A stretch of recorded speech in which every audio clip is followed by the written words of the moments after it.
Good morning everyone. Good morning sir. Good morning sir. Good morning. देखिए, आज हम लोग सी एस एस स्टार्ट करने वाले हैं। उसको पहले थोड़ा सा डिस्कस कर लेते हैं, देन हम लोग आगे पढ़ते हैं।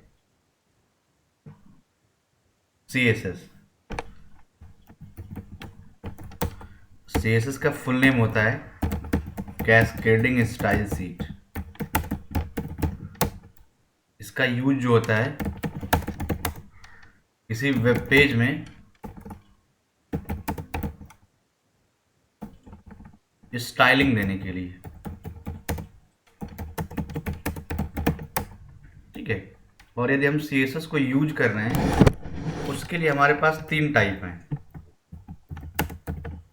सी एस एस को यूज करने का। फर्स्ट है inline C S S. Second जो है वो आपका इंटरनल सी एस एस। और जो थर्ड है वो है आपका एक्सटर्नल सी एस एस। तो ये तीन टाइप के आपके पास सी एस एस है, इनलाइन, इंटरनल और एक्सटर्नल। अब बात आती है कि आप इनलाइन को यूज कैसे करते हैं। तो इनलाइन को हम लोग किसी भी टैग के अंदर यूज करते हैं। सपोज दैट आपके पास H1 टैग है, इसके अंदर आपने कोई एक मैटर लिख रखा है, इस पे आपको सी एस एस को अप्लाई करना है, वो भी इनलाइन। तो आप क्या करेंगे, आप इस टैग के अंदर जाएंगे, आप यूज करेंगे स्टाइल एट्रीब्यूट और यहाँ पे आप देंगे प्रॉपर्टी और उस प्रॉपर्टी की वैल्यू। तो जहां पे भी आप इस तरीके का सी एस एस देना चाहेंगे तो आपको इस तरीके से लिखना पड़ेगा। आप ये इनलाइन सी एस एस किसी भी टैग में लिख सकते हैं। बस करना क्या होगा, आपको उस पर्टिकुलर टैग में जाना होगा, आपको एट्रीब्यूट यूज करना पड़ेगा स्टाइल, और उस स्टाइल के अंदर आपको सी एस एस की प्रॉपर्टी लिखनी पड़ेगी और सी एस एस की वैल्यू लिखनी पड़ेगी।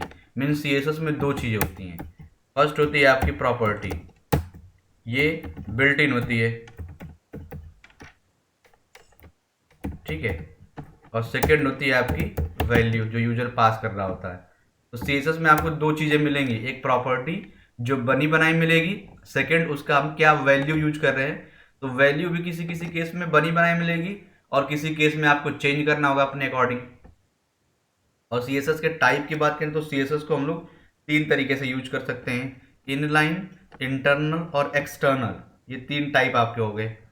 फिर अगर आप इनलाइन सी एस एस किसी में देना चाहते हैं तो आपको क्या करना पड़ेगा, आपको किसी भी टैग के अंदर जाना पड़ेगा, उस टैग में आपको लिखना पड़ेगा स्टाइल एट्रीब्यूट, और उस स्टाइल एट्रीब्यूट में डबल कोट्स के अंदर आपको पास करना पड़ेगा प्रॉपर्टी और वैल्यू।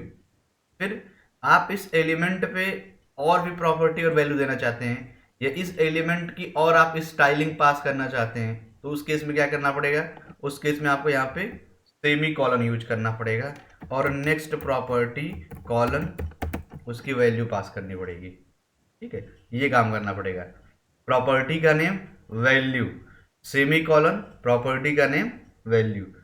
ये जब आप काम करेंगे तो आप एक एलिमेंट पे मल्टीपल स्टाइलिंग दे सकते हैं, वो आपके ऊपर है। फिर बात आती है कि नहीं, हम इनलाइन सी एस एस नहीं देना चाहते हैं, हम इंटरनल या एक्सटर्नल देना चाहते हैं।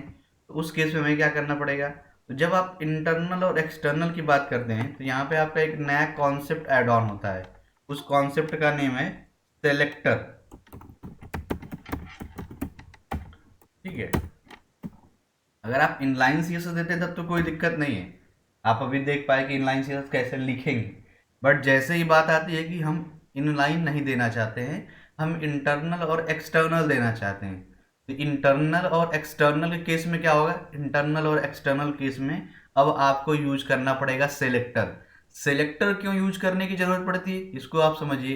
ये सेलेक्टर क्यों नया कॉन्सेप्ट आ गया, तो उस नया कॉन्सेप्ट आने का रीजन ये है कि यदि हम इंटरनल सीएसएस को यूज करते हैं तो ये सीएसएस आपको मैं पहले से बता रखा हूं कि हेड के अंदर स्टाइल टैग में लिखा जाता है, ठीक है।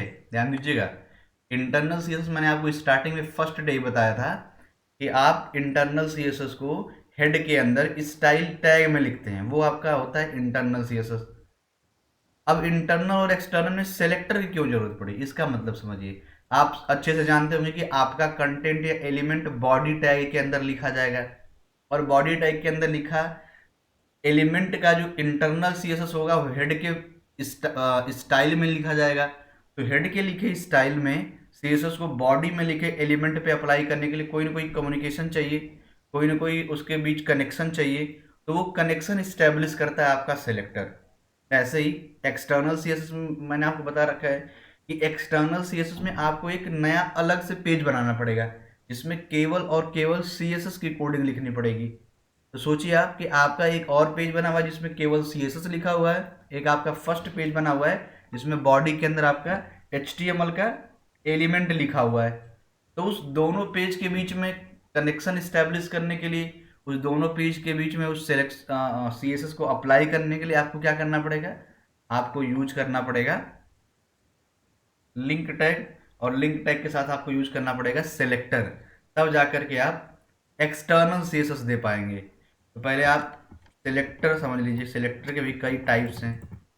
जैसे सबसे पहला जो टाइप है सेलेक्टर का, वो है आपका आईडी सेलेक्टर। ठीक है। सेकंड है आपका क्लास सेलेक्टर। थर्ड है आपका एट्रीब्यूट सेलेक्टर। फोर्थ है आपका ग्रुप सेलेक्टर। फिफ्थ है आपका टैग या HTML सेलेक्टर। ठीक है। और सबसे जो लास्ट है वो है आपका यूनिवर्सल सेलेक्टर। तो इतने टाइप के सेलेक्टर हैं, इतने आपके पास ऑप्शंस हैं कि इन ऑप्शन का आप यूज करके इंटरनल और एक्सटर्नल सीएसएस को आसानी से पास कर सकते हैं।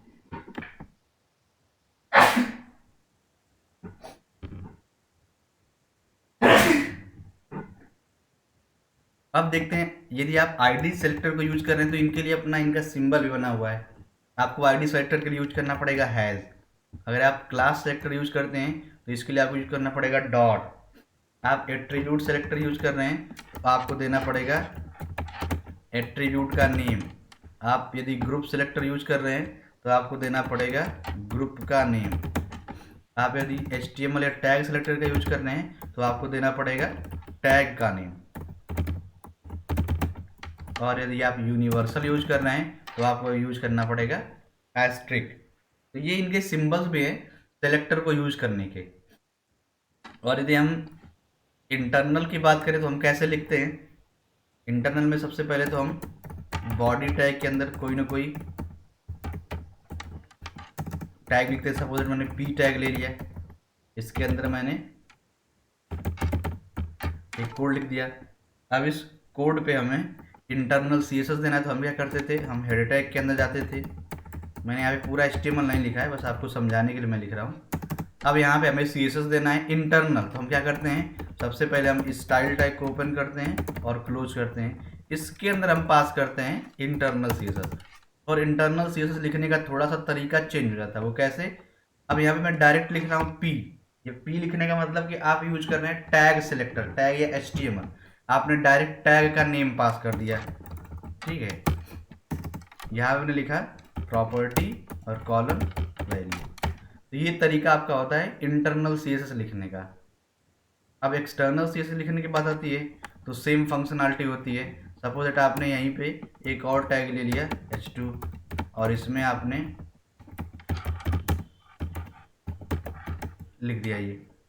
ठीक है। आपने क्या किया, आपने H2 के अंदर हेडिंग लिख दिया और आपने एक अलग पेज पे CSS लिख दिया। तो उस CSS को यहाँ पे लगाने के लिए आप यूज करेंगे link tag href। Second page name लिखेंगे यहाँ पे आप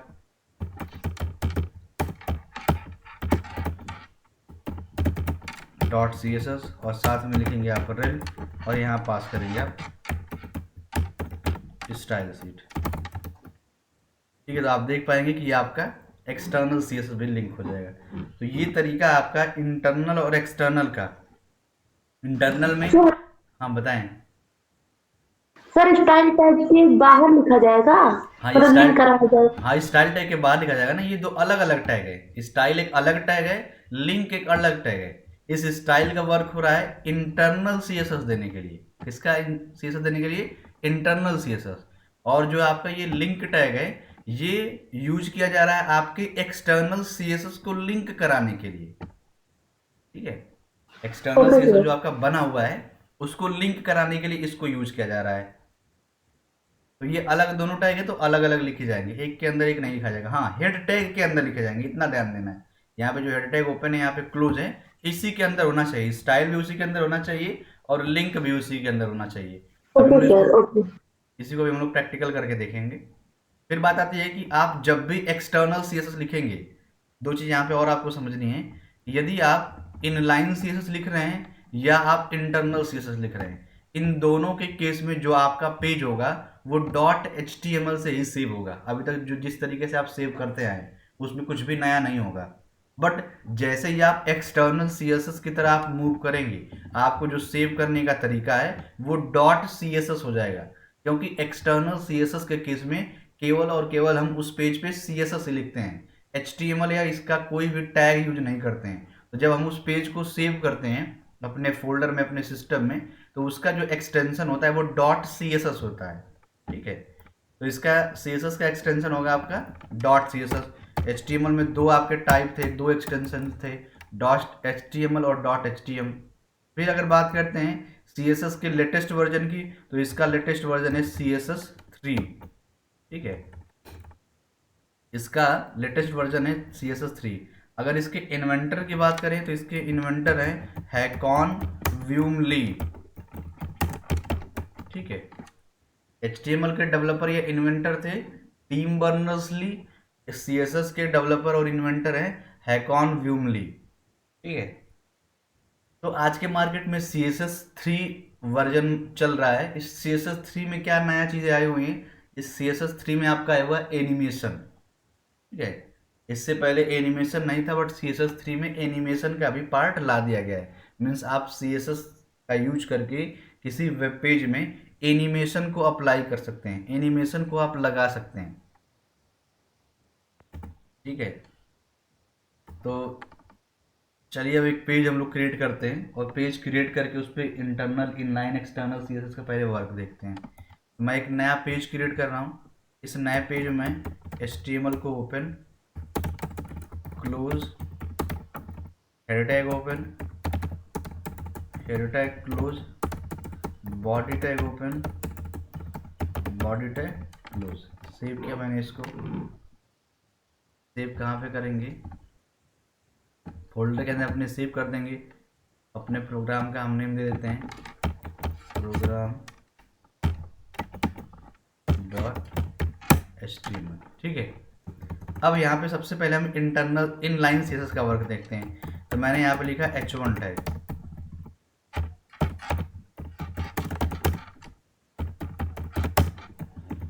ठीक है, इसको मैंने सेव किया और रन कराया यहाँ से अपने फोल्डर से जाकर के। यहाँ पे मैं गया और यहाँ से अपने प्रोग्राम को मैंने रन करा दिया। तो अभी तो आपको टेक्स्ट ये विजुअल हो गया, टेक्स्ट आपको दिख गया। अब हम ये चाहते हैं या आप चाहते हैं कि ये जो टेक्स्ट हमें विजुअल हो रहा है, दिख रहा है, इस पर हम इनलाइन सीएसएस अप्लाई कर पाएँ और इसका हम कलर चेंज कर दें।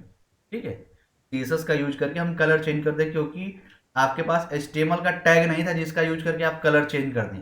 तो आपको कलर चेंज करने के लिए सीएसएस का सहारा लेना पड़ेगा। बट आपको सीएसएस का कौन सा टाइप का सहारा लेना पड़ेगा? तो आप सोचिए कि इनलाइन हम लेना चाहते हैं, हम इनलाइन यूज करके इसका कलर चेंज करना चाहते हैं। तो मैंने बताया आपको कि इनलाइन के लिए आपको उसी पर्टिकुलर टैग के अंदर आना पड़ेगा। इनलाइन सीएसएस किसी भी टैग के जस्ट अंदर ही लिखा जाता है, ध्यान देना आपको। इनलाइन सीएसएस आप किसी भी टैग के अंदर यूज कर सकते हैं, चाहे वो आपका IMG टैग हो, टेबल टैग हो, UL टैग हो, LI टैग हो, आप H1 टैग हो, बेसिक जितने आपने टैग्स पढ़े, कोई भी टैग हो, आप उस टैग के अंदर इनलाइन सीएसएस को यूज कर सकते हैं। तो इनलाइन सीएसएस के लिए रूल्स मैंने आपको बताया कि सबसे पहले आपको स्टाइल एट्रीब्यूट लिखना पड़ेगा। क्या लिखना पड़ेगा? Style attribute. स्टाइल एट्रीब्यूट के बाद आपको इक्वल लिखना पड़ेगा, डबल क्विट्स देना पड़ेगा, और इस डबल क्विट्स के अंदर आपको पास करना पड़ेगा प्रॉपर्टी। जो किसी टेक्स्ट के कलर को चेंज करने के लिए प्रॉपर्टी बनी हुई है, उस प्रॉपर्टी का नेम है कलर। कलर प्रॉपर्टी का यूज करके आप किसी भी टेक्स्ट का कलर चेंज कर सकते हैं। फिर आपको यूज करना है कॉलन। कॉलन यूज करने के बाद आपको कलर का नेम देना, जैसे मैंने पास कर दिया रेड। अब इसको आपको सेव करना है और आपको रन कराना है। तो आपको जो इफेक्ट ये दिखेगा, ये इनलाइन सीएसएस के थ्रू दिख रहा है। यहाँ पे आप देख पा रहे होंगे कि आपके उस H1 का कलर यहाँ पे चेंज हो गया। तो ये जो कलर चेंज हुआ है, ये पॉसिबल हो पाया आपके इनलाइन सीएसएस के कलर प्रॉपर्टी से। ठीक है, अब सपोज दैट कि आपने सोचा ये जो आपका टेक्स्ट दिख रहा है, इस टेक्स्ट के नीचे अंडरलाइन आ जाए। आप दूसरी प्रॉपर्टी चाहते हैं, आप एक और प्रॉपर्टी का यूज करके इसका एक और स्ट्रक्चर चेंज करना चाहते हैं, तो आप इसी इनलाइन सीएसएस में सेकंड प्रॉपर्टी कैसे पास करेंगे, सेकंड स्टाइलिंग कैसे पास करेंगे। तो बस ज़्यादा कुछ नहीं करना है, आपको यूज करना है सेमी कॉलन। क्या यूज करना है? Semi colon. Semi colon use करने के बाद आप सेकंड प्रॉपर्टी को यूज करेंगे। तो किसी भी टेक्स्ट के नीचे अंडरलाइन लाने के लिए आपने यू टैग पढ़ा था, बट सीएसएस में प्रॉपर्टी भी बनी हुई है text minus decoration colon underline. तो यहाँ पे देखेंगे कि आपके उसी सेम एलिमेंट पे एक और न्यू स्टाइलिंग अप्लाई हो गई, अंडरलाइन आ गया। तो यहाँ पे मेरा समझाने का सेंस ये था कि आप एक एलिमेंट पे मल्टीपल प्रॉपर्टी और वैल्यू को अप्लाई कर सकते हैं। बस करना क्या होगा, फर्स्ट प्रॉपर्टी के बाद आपको यूज करना पड़ेगा सेमी कॉलन, और उसके बाद आपको सेकंड प्रॉपर्टी जो भी आप देना चाहते हैं उसका नेम, और उस सेकंड प्रॉपर्टी की जो आप वैल्यू देना चाहते हैं वो आपको लिखना पड़ेगा। तो जहां भी आपको इस तरीके का डिजाइन या लेआउट दिखता है, आप वहां पे समझ जाएंगे कि ये इनलाइन सीएसएस लिखा गया है। अब इनलाइन सीएसएस के बाद हम लोग नेक्स्ट टाइप पे मूव करते हैं। तो मैं अगेन एक नया टैग ले रहा हूं, और ये टैग हम लोग यूज करने जा रहे हैं इंटरनल सीएसएस के लिए। अब जैसे ही आप इनलाइन को लेफ्ट करके इंटरनल और एक्सटर्नल सीएसएस पे आते हैं, तो आपके माइंड में अब सेलेक्टर का कॉन्सेप्ट भी आ जाना चाहिए। क्यों? क्योंकि मैंने आपको बताया कि जब भी आप इंटरनल और एक्सटर्नल सीएसएस लिखेंगे, आप हमेशा सेलेक्टर को यूज करेंगे। विदाउट सेलेक्टर आप इंटरनल और एक्सटर्नल सीएसएस नहीं लिख सकते। और जब आप सेलेक्टर पे आएंगे, सेलेक्टर को अपने माइंड में रिमाइंड करेंगे, तो उस केस में आपको सेलेक्टर के टाइप को भी ध्यान देना पड़ेगा कि आप इंटरनल और एक्सटर्नल सीएसएस लिख तो रहे हैं, आप सेलेक्टर भी यूज कर रहे हैं, बट सेलेक्टर के कौन से टाइप को यूज करके आप सीएसएस को देना चाहते हैं, तो उसके लिए भी आपके पास ऑप्शन आ जाता है। अब देखिए इसमें से जनरली कौन सा सिलेक्टर सबसे ज्यादा यूज किया जाता है, या किसको यूज नहीं करना चाहिए, या कौन सा यूज नहीं होगा, क्यों नहीं होगा, वो आपको अब समझना है। तो यहाँ पे हमने एक टैग ले लिया पी टैग। इस पी टैग का हमें इंटरनल सीएसएस देना है। तो सबसे पहले आपको जैसे ही माइंड में आता है कि इंटरनल सीएसएस देना है, आप हेड टैग के अंदर जाते हैं और यहाँ पे आप लिखते हैं स्टाइल टैग। क्या लिखते हैं? Style tag. और इस स्टाइल के अंदर आप लिखते हैं इंटरनल सीएसएस। तो सबसे पहला जो आपके पास इंटरनल सीएसएस देने के लिए सेलेक्टर का ऑप्शन आता है, वो आता है टैग सेलेक्टर। कि आप डायरेक्ट आपके पास जो भी टैग है उस टैग का नेम लिख करके आप उस पर सीएसएस को अप्लाई कर दीजिए। जैसे मैंने यहाँ पे दिया कलर, और कलर का मैंने नेम दे दिया ब्लू। आप देखेंगे तो आपके उस टेक्स्ट पे कलर ब्लू अप्लाई हो जाएगा, जैसे आपको यहाँ पे दिख रहा है। बट टैग सेलेक्टर यूज करने का ड्रॉबैक क्या होता है? जैसे आपने यहाँ पे डायरेक्ट टैग का नाम पास कर दिया, प्रॉपर्टी दे दिया, और प्रॉपर्टी का आपने वैल्यू दे दिया, आपके इस एलिमेंट पे ये वैल्यू अप्लाई होगी, आपको दिख भी रहा है। बट इस टैग सेलेक्टर का ड्रॉबैक क्या है, इसका प्रॉब्लम क्या है इन फ्यूचर? प्रॉब्लम ये आएगा कि इन फ्यूचर जब आप उसी सेम पेज में अगेन पैराग्राफ टैग यूज करेंगे, आप फिर से पैराग्राफ टैग यूज करेंगे, तो आप क्या देखेंगे कि उस वाले पैराग्राफ का भी कलर सेम आएगा। ठीक है, तो ये ड्रॉबैक होता है यदि आप टैग सेलेक्टर का यूज करते हैं, तो कि उस पेज में जितने भी आने वाले टाइम पे आपके टैग यूज होंगे सेम टू सेम, उन सभी टैग का सीएसएस भी वैसा ही होगा। इसलिए हम लोग ज़्यादातर टैग सेलेक्टर का यूज नहीं करते हैं। जो सबसे ज़्यादा आपके सेलेक्टर का यूज होता है वो होता है आपका आईडी सेलेक्टर और क्लास सेलेक्टर। इन्हीं दोनों का सबसे ज़्यादा यूज किया जाता है, और यूज करके इंटरनल और एक्सटर्नल सीएसएस को पास किया जाता है। तो हम लोग क्या करेंगे, इस टैग सेलेक्टर का ज़्यादा यूज नहीं करेंगे। हाँ, यदि आपको पता हो कि आपके वेब पेज में ये टैग केवल और केवल वन टाइम यूज होना है, तो आप टैग सेलेक्टर का यूज कर सकते हैं, क्योंकि जब उसके बाद कोई टैग यूज नहीं होगा उस तरीके का, तो फिर कोई दिक्कत नहीं, कोई प्रॉब्लम नहीं आएगी आपको। बट अगर लगता है कि आ सकता है, तब उस केस में आप यूज करेंगे आईडी एंड क्लास का। जैसे यहाँ पे आप लिख सकते हैं आईडी, और कुछ आईडी का आपको नेम देना पड़ेगा। जैसे मैंने दे दिया ABC। अब इस आपने आईडी लिया और ABC लिया, तो आपको मैंने बताया कि जब आप आईडी लेंगे तो आपको लिखना पड़ेगा हैज़, और आईडी की वैल्यू मीन्स ABC, और यहाँ पे आपको देना पड़ेगा CSS। बट आप आईडी नहीं लिखना चाहते, आप क्लास देना चाहते हैं, तो यहाँ पे हम लोग लिखेंगे क्लास। और जब आप क्लास लिखेंगे तो आपको यहाँ पे लिखना पड़ेगा डॉट।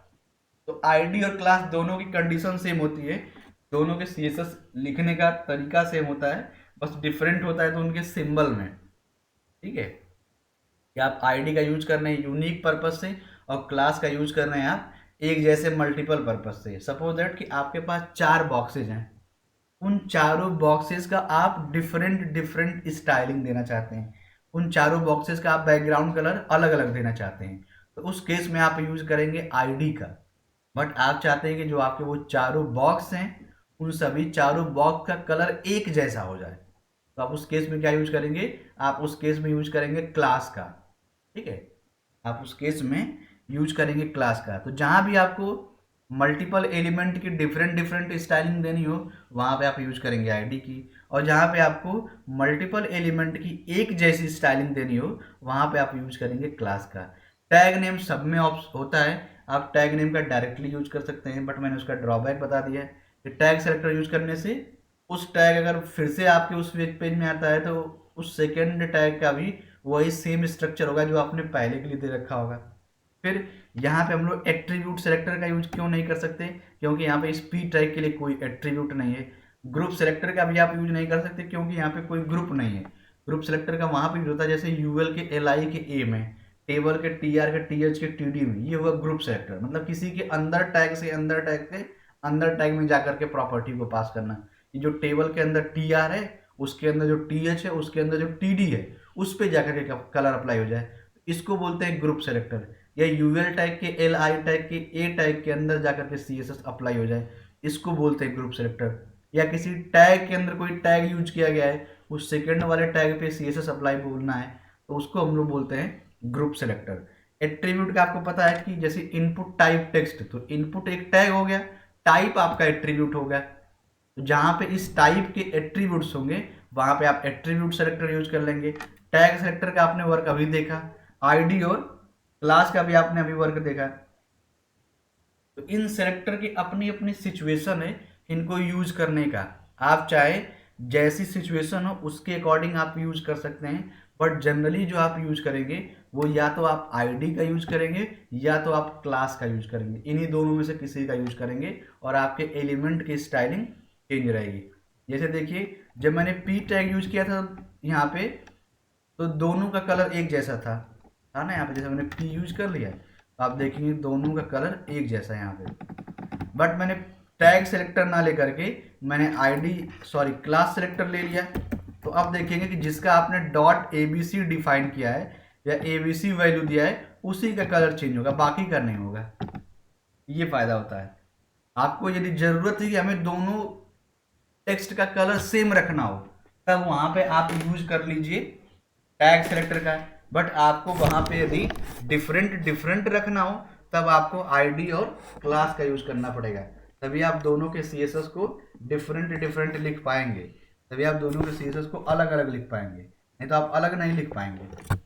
फिर बात आती है एक्सटर्नल सीएसएस की। एक्सटर्नल सीएसएस किस तरीके से लिखा जाएगा, तो एक्सटर्नल सीएसएस के लिए सबसे पहले मैं यहाँ पे एक टैग्स सोच ले रहा हूँ, तो मैंने टैग सोचा h2। h2 टैग के अंदर मैंने एक एलिमेंट लिख दिया ऐसा कुछ, ठीक है, एक मैंने एलिमेंट लिख दिया, इसको मैंने सेव कर दिया, h2 टैग हमारा डिस्प्ले होने लगा। अब इस h2 के अंदर जो एलिमेंट लिखा हुआ है इस पे हमें एक्सटर्नल सीएसएस अप्लाई करना है। इनलाइन आपने यहाँ पे देखा, टैग के अंदर जाकर के हमने दे दिया, इंटरनल आपने यहाँ पे देखा, ये हेड के अंदर स्टाइल जाकर के मैंने दे दिया। बट अब बारी आती है एक्सटर्नल की, एक्सटर्नल सीएसएस कैसे लिखा जाएगा, तो उसके लिए आपको पता है कि आपको नया पेज एक लेना पड़ता है, उस नए पेज पे भी आपको सेलेक्टर यूज करने पड़ते हैं। तो जैसे मेरे पास h2 टैग है तो मैंने डायरेक्ट यहाँ पे h2 टैग लिख दिया। आपने कोई आईडी या क्लास बना रखा है हैज ऐसा कुछ, तो आप आईडी और क्लास लिखेंगे, बट अभी मैं डायरेक्ट टैग सेलेक्टर का यूज कर रहा हूँ, डायरेक्टली मैं यहाँ पे टैग का नेम पास कर रहा हूँ। तो मैंने यहाँ पे लिखा h2, ब्रैकेट को ओपन एंड क्लोज किया और यहाँ पे मैंने पास कर दिया कलर कॉलन दिस, इसको हम सेव करेंगे। मैंने आपको बताया कि जब भी आप एक्सटर्नल सीएसएस लिखेंगे तो उसमें केवल और केवल आप सीएसएस को लिखेंगे, उसमें कोई भी HTML टैग नहीं होगा आपका, ध्यान देना आपको, उसमें केवल और केवल CSS, कोई भी टैग नहीं। और इसको आप डॉट CSS से सेव भी करेंगे। मैंने इसको कर दिया 12.css, ठीक है। तो ये कोड आपका यहाँ पे आप देख पा रहे होंगे .css में सेव हो गया है। अब CSS एक्सटर्नल तो आपका एक अदर पेज पे लिखा हुआ है, HTML का कोड आपका एक अदर पेज पे लिखा हुआ है। अब इन दोनों के बीच में हमें रिलेशन देना है, तो हम क्या करेंगे, तो इसके लिए हम लोग यूज करेंगे लिंक टैग का, और इस लिंक के साथ हम लोग यूज करेंगे href का, और यहाँ पे हम पास करेंगे उस सेकेंड पेज का नेम। तो यहाँ पे हम लिखेंगे prgm12.css, जो भी आपके पेज का नेम है, और डॉट एक्सटेंशन, फिर हम यहाँ पे पास करेंगे रेल, और यहाँ पे वैल्यू देंगे स्टाइल सीट, और सेव करेंगे। अब हम रन कराएंगे तो देख पाएंगे उस एक्सटर्नल CSS भी आपके एलिमेंट पे अप्लाई हो रहा है।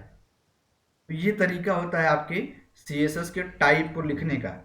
आप चाहे तो इनमें से किसी भी टाइप को यूज कर सकते हैं, ठीक है। आप इनलाइन यूज करके अपने पूरे वेब पेज का कलर दे दीजिए, आप इंटरनल यूज करके अपने पूरे वेब पेज का कलर दे दीजिए, या आप एक्सटर्नल यूज करके अपने पूरे होल वेब पेज का कलर दे दीजिए। आपके ऊपर है, आपके ऑप्शंस हैं, आप जो चाहें, आपको जो बेहतर लगता हो आप उसको यूज कर सकते हैं। बट जनरली जो डेवलपर एंड पे या आज के टाइम पे जो कंपनीज डेवलपमेंट करती हैं, सॉफ्टवेयर बनाती हैं, वेबसाइट बनाती हैं, वो सभी लोग एक्सटर्नल CSS लिखते हैं, एक्सटर्नल CSS, ना ही वो इनलाइन लिखते हैं और ना ही वो इंटरनल लिखते हैं। अब बात आती है कि क्यों नहीं लिखते, उसका रीजन क्या है। तीनों से तो सेम हमारा काम हो रहा है, तीनों से हमारा काम हो सकता है, तो लोग एक्सटर्नल ही क्यों प्रेफर करते हैं, इनलाइन और इंटरनल क्यों नहीं प्रेफर करते। तो उसके लिए देखिए क्यों नहीं करते, उसका भी रीजन है। आपने देखा होगा, इतना तो सभी को समझ में आया अभी तक, कोई डाउट किसी को? No sir. ठीक है। तो मैं बता रहा था कि लोग एक्सटर्नल क्यों प्रेफर करते हैं, तो उसका रीज़न है कि जब हम लोग किसी वेबसाइट को या सॉफ्टवेयर को डेवलप करते हैं, तो आपने देखा होगा कि उस वेबसाइट में नंबर ऑफ पेज होते हैं। जैसे आपका होम होता है, अबाउट होता है, गैलरी, ठीक है, रजिस्ट्रेशन, लॉगिन, कॉन्टैक्ट, बहुत सारे आपके पेज होते हैं, ठीक है। अब आपने देखा होगा कि जो ये पेजेस बनते हैं, इन सभी पेजेस में हेडर सेक्शन और फुटर सेक्शन सेम होता है, या कुछ ऐसे पार्ट होते हैं जो सेम होते हैं, जैसे बटन्स के कलर सेम होते हैं, फॉर्म बनाए तो फॉर्म की स्टाइलिंग सेम होती है, जो टेक्स्ट लिखे जाते हैं उनकी भी स्टाइलिंग सेम हर पेज पे होती है, जो हेडर फुटर होते हैं वो सेम होते हैं, कलर कॉम्बिनेशन सेम होता है। तो सपोज इट आप सोचिए कि यदि आप इनलाइन CSS लिखेंगे तो आप हर एक पेज में जाकर के सेम कोडिंग करेंगे। मान लीजिए कि आपको हर इन सभी पेज में हेडर सेक्शन सेम बनाना हो, हेडर सेक्शन आपको सभी पेज में सेम बनाना हो, और आप यदि इनलाइन CSS लिखेंगे तो आपको होम पेज में जाकर के हेडर सेक्शन के लिए CSS लिखना पड़ेगा, आपको अबाउट पेज में जाकर के हेडर सेक्शन के लिए CSS लिखना पड़ेगा। ऐसे ही आपको जितने भी आपके पेजेस हैं, सभी पेजेस में आपको इनलाइन CSS जाकर के हेडर के लिए लिखना पड़ेगा। तो आपका काम बढ़ेगा, हर पेज में सेम कोड लिखा जा रहा है, चेंजेस होंगे तो सभी पेज में चेंजेस होंगे। तो आप इनलाइन का वहां पे छोड़ देते हैं। अब आप क्या यूज करते हैं, आप यूज करते हैं इंटरनल का, कि हम इनलाइन यूज नहीं करेंगे, हम इंटरनल यूज करेंगे। इंटरनल के भी केस में क्या होता है कि आपको हेडर टैग के स्टाइल टैग में हर पेज पे हेडर के लिए CSS लिखना पड़ेगा आपको ना। भले ही कॉपी पेस्ट आप करें, आपने हेडर के लिए CSS लिखा 3 लाइन का यहाँ पे, तो आपको अबाउट में भी वही लिखना पड़ेगा, आपको गैलरी में भी वही लिखना पड़ेगा, रजिस्ट्रेशन में भी वही लिखना पड़ेगा, हर पेज में लिखना पड़ेगा। बट आप एक्सटर्नल CSS लिखते हैं तो आपको केवल और केवल क्या करना पड़ेगा, आप एक पेज पे CSS को लिख देंगे, आप बाकी हर पेज में केवल और केवल लिंक करेंगे। क्या करेंगे, केवल और केवल लिंक कर देंगे, आपका CSS अप्लाई हो जाएगा। आपको हर पेज पे कोड लिखने की जरूरत नहीं पड़ेगी, कोड आपको केवल और केवल एक पेज पे लिखना है, और उस पेज को आपको हर पेज से केवल और केवल लिंक कर देना है, और आपका काम हो जाएगा। तो एक्सटर्नल CSS के केस में आपका कोड आसान हो जाता है, आपके टाइम सेव हो जाते हैं, और चेंज करेंगे तो सभी वन टाइम में हर पेज पे चेंज हो जाएगा। और यदि आप इंटरनल और इनलाइन लिख रखे हैं तो उस केस में प्रॉब्लम क्या होगी कि हर पेज में जाकर के आपको चेंज करना पड़ेगा। बट एक्सटर्नल में आप एक जगह पे चेंज करिए, हर जगह पे आपको चेंज मिल जाएगा। तो इसीलिए लोग ज़्यादा एक्सटर्नल को प्रीफर करते हैं। यही रीज़न है, और कोई रीज़न नहीं है यहाँ पे। तो चलिए अब हम लोग CSS की तरफ मूव करते हैं और प्रॉपर हम लोग CSS को देखते हैं। तो मैं अगेन एक न्यू पेज क्रिएट कर रहा हूँ। इस नए पेज पे हम HTML टैग को ओपन कर रहे हैं, HTML टैग को क्लोज कर रहे हैं, हेडर टैग ओपन कर रहे हैं, header tag close, body open and close. Save किया मैंने इसको 13.html, ये पेज हमारा सेव हो गया। अब यहाँ पे हमें काम करना है, ठीक है।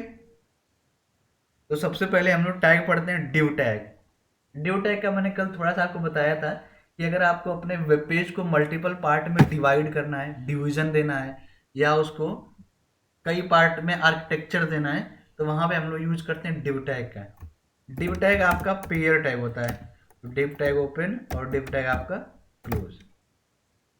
फिर जब मैंने आपको बताया कि जब हम किसी वेब पेज को मल्टीपल पार्ट में डिवाइड करते हैं, तो आपको अच्छे से पता होगा कि जब हम डिवाइडेशन करेंगे तो उसका अपना एक हाइट विड्थ होगा, उसका अपना एक एरिया होगा। कोई भी सेक्शन अगर डिजाइन हो रहा होगा तो छोटा बड़ा या लंबा चौड़ा जो भी बन रहा होगा, उनका अपना एक एरिया होगा जिस एरिया में वो दिखेंगे, वो बॉक्स आपका दिखेगा। तो सबसे पहले हम लोग क्या करेंगे कि इस डिव टैग का एक सेलेक्टर डिफाइन करेंगे। मैंने सेलेक्टर डिफाइन कर लिया आईडी, और आईडी का मैंने नेम दे दिया ये ए। तो यहाँ पे जो आपको ये आईडी दिख रहा है ये इस डिव टैग का सेलेक्टर है, और ये जो आपको ए दिख रहा है ये एक उस सेलेक्टर की वैल्यू है। वैल्यू आप अपने अकॉर्डिंग जो चाहें वो दे सकते हैं, वो आपके ऊपर डिपेंड है कि आप सेलेक्टर की वैल्यू क्या दे रहे हैं। आप यहाँ पे आईडी ना दे करके आप क्लास को भी यूज कर सकते हैं, वो आपके ऊपर है कि आप किस सेलेक्टर का यूज कर रहे हैं। आप आईडी और क्लास भी हटा करके आप डायरेक्ट डिव टैग का भी यूज कर सकते हैं, ठीक है, क्योंकि आपके पास सेलेक्टर में ऑप्शन है कि हम आईडी सेलेक्टर का यूज कर सकते हैं, क्लास सेलेक्टर का यूज कर सकते हैं, टैग सेलेक्टर का यूज कर सकते हैं। यहाँ पे बाकी सेलेक्टर क्यों नहीं यूज कर सकते, क्योंकि वो ऑप्शंस नहीं है। जैसे आपके यहाँ पे ग्रुप्स का ऑप्शन नहीं है, यहाँ पे आपके पास एट्रीब्यूट का ऑप्शन नहीं है, यहाँ पे आपके पास यूनिवर्सल का ऑप्शन नहीं है। तो यहाँ पे हम उन बाकी 3 को ट्राई नहीं करेंगे। बाकी जो उसके बाद 3 बचते हैं उनका आप यहाँ पे यूज कर सकते हैं। आप आईडी का यूज कर सकते हैं, आप क्लास का यूज कर सकते हैं, आप डायरेक्ट टैग का यूज कर सकते हैं। वो आपके ऊपर है कि आप किस सेलेक्टर से यूज करना चाहते हैं, वो आप सब पे डिपेंड आएगा। तो मैंने यहाँ पे क्लास ही सपोज डिफाइन कर लिया, उसका मैंने नेम दे दिया ए। अब हमें यहाँ पे मैं इंटरनल सीएसएस यूज कर रहा हूँ फिलहाल। हमें इसका हाइट एंड विड्थ डिसाइड करना है कि जो ये बॉक्स बनने जा रहा है, जो ये डिवीजन बनने जा रहा है, जो ये डिव बनने जा रहा है, या ये डिव टैग किसी भी वेब पेज को अगर ये डिवाइड करेगा तो उस डिवाइडेशन का एरिया क्या होगा, कितना बड़ा हम जो है कि बॉक्स बनाना चाहते हैं, कितना एरिया हम कवर करना चाहते हैं। तो उसके लिए हम लोग क्या करेंगे, CSS लिखेंगे। तो आपको पता है कि इंटरनल CSS जब भी आप लिखेंगे स्टाइल टैग में लिखेंगे, और इस स्टाइल टैग के अंदर आप पास करेंगे। आपके पास क्लास है तो आप लिखेंगे डॉट, और यहाँ पे लिखेंगे क्लास का नाम। तो क्लास का नाम है ए, और यहाँ पे हम पास करेंगे प्रॉपर्टी एंड वैल्यू। तो CSS में किसी भी एरिया का अगर आपको विड्थ डिसाइड करना हो तो उसके लिए प्रॉपर्टी होती है विड्थ, और यहाँ पे मैंने विड्थ के लिए पास कर दिया 2, विड्थ के लिए मैंने यहाँ पे पास कर दिया 200 पिक्सल। फिर आपको उस एरिया का हाइट लेना हो तो उसके लिए आप ले सकते हैं हाइट, और यहाँ मैंने पास कर दिया 200 पिक्सल। अब मैंने इसको सेव किया और अपने वेब पेज को मैंने रन कराया। मेरा वेब पेज था 13.html। जब मैंने इसको रन कराया तो मुझे यहाँ पे ब्लैंक मिला, यहाँ पे मुझे कुछ भी दिखा नहीं, जबकि मैंने यहाँ पे अपने कोडिंग में एक एरिया डिसाइड कर रखा है कि विड्थ होगा 200% और हाइट होगा 200%, बट वो एरिया हमें विजिबल नहीं हुआ, ठीक है, वो एरिया हमें नहीं दिखा। क्यों नहीं दिखा, क्योंकि आपके बाय डिफॉल्ट ब्राउजर का जो बैकग्राउंड कलर है वो वाइट है, और जो आपका कोड है उसका भी वाइट है। तो हमें यहाँ क्या करना पड़ेगा, हमें अपने कोड का आउटपुट देखने के लिए कोई ना कोई कलर या बॉर्डर वगैरह देना पड़ेगा, जिससे हम ये गेट कर पाएंगे कि हमने जो हाइट एंड विड्थ लिया है उसका एरिया यहाँ तक है। तो यहाँ पे हम क्या करेंगे, यहाँ पे हम एक और प्रॉपर्टी यूज करेंगे। उस प्रॉपर्टी का नेम है बैकग्राउंड माइनस कलर। अभी तक आप HTML में किसी के बैकग्राउंड को कलर को चेंज करने के लिए आपने एट्रीब्यूट पढ़े थे, वो भी एट्रीब्यूट टैग के लिमिटेशन थे, वो उसी टैग में यूज किए जा रहे थे। जैसे आपने पढ़ा था टेबल में BG कलर, तो वो टेबल के बैकग्राउंड कलर को चेंज कर पा रहा था, बट वो टेबल टैग के लिए ही था, तो बाकी किसी टैग में आपने उसको यूज नहीं किया, और आप यूज भी करते तो आप उसको यूज नहीं कर पाते क्योंकि वो उस टैग में नहीं चलता। तो आपको, बट ये जो आपका बैकग्राउंड माइनस कलर सीएसएस की प्रॉपर्टी है, आप इसको किसी भी टैग के साथ यूज कर सकते हैं। यहाँ पे मैंने पास कर दिया रेड, सेव किया मैंने इसको, यहाँ पे रन कराया, तो आपने क्या देखा कि आपके एरिया का बैकग्राउंड कलर चेंज हो गया। आपने जो एरिया 200 और 300 डिसाइड किया था, वो 200 और 300 आपको दिख रहा है, सॉरी 200 और 200 था, वो आपको दिख रहा है यहाँ पे। ठीक है, इस तरीके से आपको यदि अपने वेब पेज में बॉक्सेस बनाने हैं, आपको अपने वेब पेज को मल्टीपल पार्ट में डिवाइड करना है। डिवाइड करने का केवल और केवल एक सेंस होता है, रीजन होता है कि आप उस एरिया में उस पोजीशन पे क्या रखना चाहते हैं, कितना डेटा रखना चाहते हैं, कितना बड़ा इमेज लगाना चाहते हैं, कितना ज़्यादा कंटेंट लिखना चाहते हैं, कौन सा कलर देना चाहते हैं। उसके लिए हम लोग यूज करते हैं div टैग का, क्योंकि आप डायरेक्टली किसी भी कंटेंट को आप अपने इस वेब पेज पे किसी भी पोजीशन पे नहीं रख सकते, क्योंकि आपका जो भी कंटेंट होगा बाय डिफॉल्ट वो लेफ्ट में आएगा, लेकिन आपको डेटा तो आप पूरे वेब पेज में रखना है, उसका एक स्ट्रक्चर होता है। तो उस स्ट्रक्चर को बनाने के लिए, उस लेआउट को क्रिएट करने के लिए आप यूज करेंगे div टैग का। यहां समझ में आया सभी को div टैग का वर्क? ठीक है, यस सर। अब देखिए यहाँ पे आपने बॉक्स तो बना लिया, लेकिन आपने देखा होगा कि जो बॉक्स होता है वो मल्टीपल पार्ट में डिवाइड भी होता है। तो आप अगर इस बॉक्स को सोचें तो आप इसको दो तरीके से डिवाइड कर सकते हैं। दो टाइप हो सकता है इसके डिवाइडेशन का। एक तो हो सकता है कि आप इसको हाइट के भी आप पे डिवाइड कर दीजिए, एक हो सकता है कि आप इसको विड्थ के भी आप पे डिवाइड कर दीजिए। जैसे मैं आपको फॉर एग्जांपल दिखाता हूँ। आप क्या सपोज दैट कि ये एक वेब पेज है, आपने एक वेब पेज डिजाइन किया कि मैं इतने पेज में कंटेंट को रखूंगा।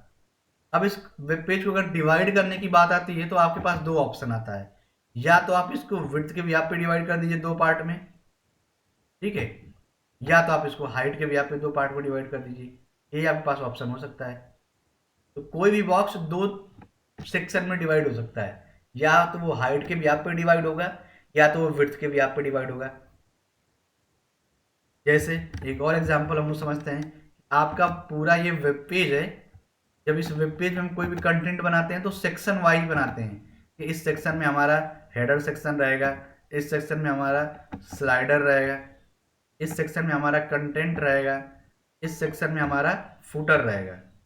ठीक है, ऐसे कुछ हम लोग बनाते हैं तो हमारा बन जाता है। फिर इसके अंदर जो ये हाइट, इसको बोलेंगे हाइट के भी आप पे डिवाइडेशन, ये आपका हाइट पे डिवाइड हुआ है। फिर आप जो ये आपका एक एक section, header section, slider section, text centre, middle section, footer section बनता है, इसमें भी आप डिवाइडेशन करते हैं कि हम इस पार्ट में लोगो लगाएंगे, इतने पार्ट में हम मेन्यू लिखेंगे, फिर यहाँ पे हम जो है कि फॉर्म बनाएंगे, यहाँ पे हम इमेज लगाएंगे। तो अब ये जो इन सेक्शन का डिवाइडेशन हो रहा है, इनको बोलते हैं विड्थ के भी आप पे डिवाइडेशन, कि जितना एरिया था उसमें से मैंने विड्थ किसी लोगों के लिए दे दिया और बचा विड्थ मैं यूज कर रहा हूँ मेन्यू के लिए, तो इसको बोलते हैं विड्थ का डिवाइडेशन। तो जब भी आपका बॉक्स कभी भी डिसाइड होगा तो वो डिसाइड होने की उसके भी दो कंडीशन होंगे, या तो वो हाइट के भी आप पे डिवाइड हो रहा होगा, या तो वो विड्थ के भी आप पे डिवाइड हो रहा होगा। दो ही केस पे डिवाइड हो रहा होगा, नहीं तो वो डिवाइड नहीं हो रहा होगा। ठीक है, चलिए हम लोग भी अपने बॉक्स को डिवाइड करके चेक करते हैं। जैसे आपको ये आउटपुट मिला है, इसको सबसे पहले हम लोग हाइट के भी आप पे डिवाइड करते हैं। ठीक है, ये जो ये पार्ट है इसको हम दो पार्ट में डिवाइड कर दे हाइट के भी आप पे। ठीक, चलिए, तो जब भी आप डिवाइडेशन की बात करते हैं, आप किसी पार्ट को बांटने की करते हैं, तो आप सबसे पहले उस डिव के अंदर जाते हैं जिसको आपको डिवाइड करना है। थोड़ा समझिएगा, यहीं पे आपका थोड़ा सा कॉम्प्लेक्स होता है डिव टाइप, और मेन यही इंपॉर्टेंट भी होता है, तो आपको यहाँ पे समझना है। समझना ये, मैंने आपको बताया कि जो आपका बॉक्स डिवाइड होने जा रहा होगा, आप उस डिव के अंदर जाएंगे। क्या करेंगे? आप उस डिव के अंदर जाएंगे, और जितने भी डिवाइडेशन करने होंगे, तो हमें दो करने थे ना, तो हम लोग क्या करेंगे, दो डिव पहले से बना लेंगे। आपको यदि तीन करने हैं तो आप तीन डिव बनाएंगे, चार करने हैं तो चार डिव बनाएंगे, बट अब हमें दो करने हैं तो मैंने दो डिव बना लिए। इन दोनों का भी मैंने कोई ना कोई एक नेम दे दिया, जिससे हमें पता चलता रहेगा कि ये अलग अलग क्रिएट हो रहे हैं। तो मैंने दोनों का नाम दे दिया A1 और A2। पहले वाले डिव का मैंने नेम दे दिया A1 और सेकंड का दे दिया A2। अब जब आप इस A1 और A2 का CSS लिखेंगे, इस A1 और A2 का CSS पास करेंगे, तो वो पास करेंगे आप इस मेन वाले हाइट के व्याप पे। आप विड्थ को जज नहीं करेंगे, आप हाइट को जज करेंगे, क्योंकि जो डिवाइडेशन होने जा रहा है वो हाइट के व्याप पे डिवाइड होने जा रहा है। तो आप हमेशा जज करेंगे उसी पॉइंट को जिसके व्याप पे, जिसके अकॉर्डिंग डिवाइडेशन होने जा रहा होगा। तो यहाँ पे जो डिवाइडेशन होने जा रहा है वो हाइट के अकॉर्डिंग होने जा रहा है, तो आप हमेशा हाइट को पॉइंट करेंगे। अब यहाँ पे हम क्या लिखेंगे, A1 के लिए CSS, तो मैंने लिखा यहाँ पे हैज A1। हैज A1 मैंने क्यों लिखा, क्योंकि मैंने ID ले रखा है, तो यहाँ मैंने पास किया हैज A1। अब यहाँ पे सबसे पहले हम देंगे विड्थ कितना देंगे, 200, क्योंकि हमें विड्थ में कोई चेंजेस नहीं करना है, हमें कहाँ पे चेंजेस करना है, हाइट में। तो यहाँ पे लिखेंगे फिर से हम हाइट, और हाइट में कितना पास करेंगे, 100 पिक्सल। 100 पिक्सल क्यों पास करना है, क्योंकि हम दो पार्ट बना रहे हैं ना, तो पहले पार्ट की हाइट होगी 100 पिक्सल और सेकंड पार्ट की होगी 100 पिक्सल, तो इसलिए मैं यहाँ पे 100 ले आऊँ। फिर यहाँ पे हम देंगे बैकग्राउंड कलर, और मैंने पास कर दिया ब्लू। सेव किया मैंने, यहाँ पे रन कराया, तो आप देखेंगे आपका ये सेक्शन क्रिएट हो गया। जब ये सेक्शन आपका क्रिएट हो गया तो आप देख पा रहे हैं कि आपका बाकी बचा सेक्शन ऑलरेडी मिल गया आपको। 100 का आपने बनाया तो 100 ऑलरेडी मिल गया, बट आप उसको यूज नहीं कर सकते, आपको उसको भी डिफाइन करना पड़ेगा, आपको उसको भी बताना पड़ेगा कि ये 100 हाइट का एक और बॉक्स है। उसके लिए आपने ऑलरेडी एक एरिया ले रखा है A2। अब आप A2 का भी CSS लिखेंगे, तो हैज A2। यहाँ पे अब जो आपका CSS दिया जाएगा, तो यहाँ पे भी विड्थ होगा 200 पिक्सल, 200 पिक्सल इस मेन के इक्वल, बट जो हाइट होगी अब होगी वो 100 पिक्सल। 100 पिक्सल क्यों होगी, क्योंकि आपने ऊपर 100 पिक्सल एक एरिया के लिए ऑलरेडी यूज कर रखा है। और फिर यहाँ पे हम पास करेंगे बैकग्राउंड मैंने यहाँ पे दे दिया ग्रीन। सेव किया मैंने, इसको रन कराया, तो यहाँ पे आप देख पाएंगे कि उसका कलर चेंज हो गया। ठीक है, तो ये आपके हाइट के भी यहाँ पे दो सेक्शन डिवाइड हो गए किसी बॉक्स के। डिवाइड करने के लिए मैंने क्या किया, सबसे पहले मैंने एक मेन डिव बनाया जिसका नाम मैंने दिया A। उस मेन डिव का मैंने CSS लिखा कि हाइट उसकी होगी 200 और विड्थ होगा उसका 200। अब उसको हमें दो पार्ट में हाइट के भी यहाँ पे डिवाइड करना था, तो मैं उसके अंदर गया और मैंने दो डिव पहले से बना लिया, A1 और A2। अब इस A1 और A2 का जो CSS लिखा जाना है वो इस A की हाइट के भी यहाँ पे लिखा जाना है, क्योंकि अपने अपने माइंड में सेट कर रखा है कि हम हाइट के व्याप पे डिवाइड करने जा रहे हैं। तो आप आकर के क्या किया, आपने A1 का CSS लिखा और उसमें आपने विड्थ कितना दिया, 200 पिक्सल। 200 क्यों, क्योंकि इस A की हाइट विड्थ जो है वो 200 है, बट आपने हाइट दिया 100 पिक्सल। 100 पिक्सल क्यों, क्योंकि आप इस हाइट के दो पार्ट बनाना चाहते हैं, तो पहले वाले को 100 देना पड़ेगा और दूसरे वाले को 100। सपोज दैट आप इनमें से किसी एरिया को थोड़ा सा छोटा रखना चाहते हैं हाइट के व्याप पे, तो आप इसको कर देंगे 80 पिक्सल और इसको कर देंगे आप 120 पिक्सल। ठीक है, तो आपका एक एरिया थोड़ा सा हाइट के व्याप पे छोटा होगा, एक बड़ा होगा। वो आपके ऊपर होगा कि आप कितना बड़ा छोटा लेआउट बनाना चाहते हैं। जितना बड़ा छोटा लेआउट आप बनाना चाहते होंगे उतना ही बड़ा छोटा आपको यहाँ पे पिक्सल में वैल्यू को कम ज़्यादा करना पड़ेगा, वो आपके ऊपर होगा। ये पार्ट समझ में आया सभी को, किसी डिव को हम लोग हाइट के व्याप पे मल्टीपल पार्ट में कैसे डिवाइड करेंगे। ठीक है, ये तो था दो पार्ट में डिवाइड करने का। पूछिए प्लीज। यदि आप तीन पार्ट में डिवाइड करना चाहते हैं तो आप इस तरीके से तीन पार्ट में कर देंगे, तो जो हाइट होगी आपकी ये, इसको आप तीन पार्ट में कर सकते हैं, इसको आप तीन पार्ट में डिवाइड कर लेंगे। अब चलिए नेक्स्ट हमारा प्रोसेस है कि किसी बॉक्स को हम विड्थ के व्याप पे कैसे डिवाइड करेंगे। विड्थ के व्याप पे कैसे दो पार्ट में, तीन पार्ट में बांटेंगे उसको हम। Good evening, good morning sir. हाँ, गुड मॉर्निंग सर, आपके पास जो आप पढ़ाते हैं उसके रिकॉर्डेड लेक्चर्स वीडियोस हैं? हाँ बिल्कुल है सर प्लीज प्रोवाइड कर दीजिएगा। ठीक है, आज आपको मिल जाएगा। ठीक है sir, thank you sir. Good morning sir. मैंने यहाँ पे एक फिर से मैं नया पेज ले रहा हूँ और इस नए पेज में मैं अगेन HTML का प्रोसेस कर रहा हूँ। यहाँ मैंने टैग को ओपन किया, टैग को क्लोज किया, सेव किया मैंने इसको। अब यहाँ पे हम लोग देखने वाले हैं यदि हमारे पास कोई डिव बना हुआ है उसको हम विड्थ के व्याप पे कैसे डिवाइड करेंगे। सेव कर दिया मैंने यहाँ पे। अब यहाँ पे लिया मैंने div टैग, इसका मैंने आईडी दे दिया ABC और इस div टैग को मैंने यहाँ पे क्लोज कर दिया। div टैग भी आपका पेयर टैग है। अब पहले तो हम मेन div का CSS लिखेंगे। पहले हम एक मेन एरिया बनाएंगे, उस एरिया को 2 पार्ट में डिवाइड करेंगे, ठीक है। तो हम यहाँ पे लेते हैं हैज ABC, क्योंकि आपने आईडी लिया तो आप ABC लेंगे। यहाँ पे हम पास करेंगे हाइट, मैंने हाइट दे दिया इसका 300 पिक्सल, विड्थ भी मैंने दे दिया 300 पिक्सल। यहाँ पे मैंने बैकग्राउंड दे दिया ग्रीन। सेव किया मैंने इसको और जब रन कराया तो आपको उस एरिया का हाइट विड्थ का एक बॉक्स मिलेगा। अब इस बॉक्स को हमें विड्थ के बिहाफ पे डिवाइड करना है, इसके बिहाफ पे, विड्थ के बिहाफ पे, और 2 पार्ट में।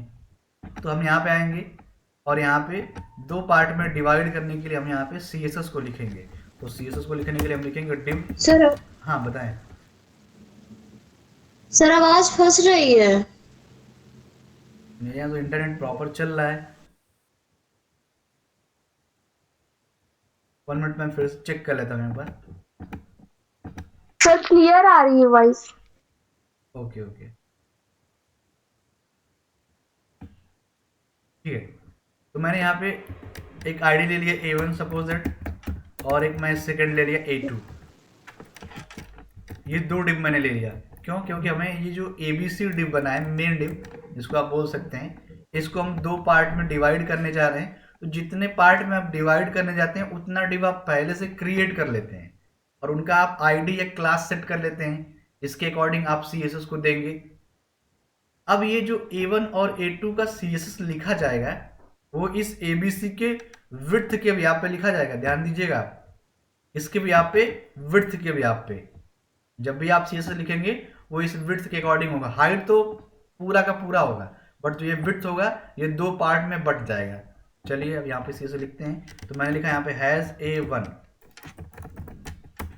और यहाँ पे मैंने हाइट दिया 300 पिक्सल, और विड्थ जब हम लिखेंगे तो कितना लिखेंगे 150 पिक्सल, क्योंकि हमें 2 पार्ट में बनाना है। तो विड्थ ही तो आपका बटेगा, विड्थ डिवाइड होगा। तो मैंने विड्थ को दे दिया 150 पिक्सल और यहाँ पर मैंने बैकग्राउंड पार्ट कर दिया रेड। सेव किया मैंने इसको और रन कराया। तो यहाँ पे हम देख पाएंगे ये आपका एक सेक्शन बन गया विड्थ के भी। यहाँ पे हाइट यहाँ पे पूरा है। देखिए यहाँ पे हाइट पूरा क्यों आ रहा है? क्योंकि हमने यहाँ पे हाइट की वैल्यू कंप्लीट दे रखी है इस A के इक्वल, इसीलिए वहाँ पे पूरी की पूरी आ रही है। फिर आपको A2 का CSS लिखना है। तो यहाँ पे लिखेंगे हैज A2। A2 के CSS के लिए यहाँ पे पास करेंगे हम हाइट 300 पिक्सल और जो विड्थ होगा वो भी आप देंगे 150 पिक्सल, क्योंकि आपने 150 ऑलरेडी यूज कर रखा है। Background colour yellow. सेव किया मैंने इसको।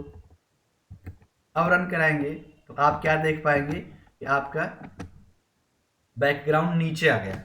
ये नीचे क्यों आ गया? आना तो उसके बगल में चाहिए। तो आपको यहाँ पे अच्छे से पता चल जाना चाहिए कि जो आपका div टैग है वो ब्लॉक लेवल एलिमेंट है, वो ऑटोमेटिक नेक्स्ट लाइन में चला जा रहा है, ऑटोमेटिक वो ब्लॉक कर जा रहा है, उसको उस पोजीशन का पता नहीं है। तो जब भी आप विड्थ के व्याप पे किसी बॉक्स को डिवाइड करने जाएंगे तो आपको ये प्रॉब्लम आएगी। आपने हाइट के व्याप पे किया तो उसको तो नीचे जाना था, वो ऑटोमेटिक नीचे आ गया, आपका काम हो गया।